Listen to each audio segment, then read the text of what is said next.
Guzman, and she's a pre-K teacher. And we're here to interview Ms.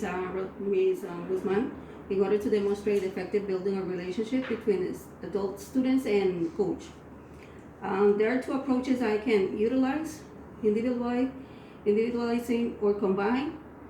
And I decided to begin with the humanistic approach and eventually continue with the adaptive approach, which I will explain after the interview. So, Ms. Guzman, how long you have been working with children? 15 years. Wow, that tells me a lot of that you have a lot of experience. I can imagine you have gone through a lot of changes in the educational system. Am I right? Definitely, from No Child Left Behind reform until the recent movement of technology and fusion, it's been quite a ride. I'm pretty sure it hasn't been easy to adapt to those changes, but at the same time, I'm pretty sure that it has not been impossible, right? So, if you can tell me to say what took you to adapt to, what would you say? Well, as you know, teachers are extremely flexible. They must dance to the melody of whatever band plays whenever it plays. So, flexibility is key. Okay. So flexibility was a contributor for changes adaptation, but what about the students? As you know, the children that we taught yesterday do not have the same learning preference or styles that from those of today, and definitely not for the future generation. I think that what is helping policymakers to come to decision making is the constant changes. After all, we all want the students to become active learners and productive members of society in the future, right?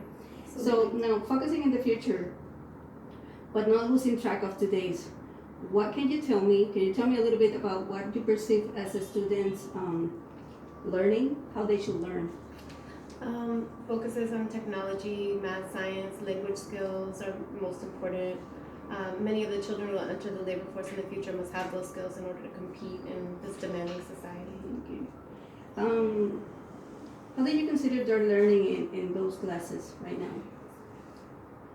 For math, science, language arts, they're all embedded in the standards. Unfortunately, I have to teach to the tests the children take, so I try to implement addition to the curriculum, but it's hard. And with technology, I can tell you that my students know way more than I do. Do you consider that there's another challenges or constraint for the implementation of technology in the classroom? I have children of differing socioeconomic backgrounds, cultural backgrounds that might permit them to have privileges or not and access to technology. So, and also the English language learners and students with special needs that struggle to meet the class goals and the standards. Wow. So that represents a lot of challenges and probably constraints. But what about if I tell you that we can work together in collaboration to help each other to meet those needs that the children have and to create strategies to overcome those obstacles or challenges? Well, that's exactly what the children need. Thank you so much for your time. Of course.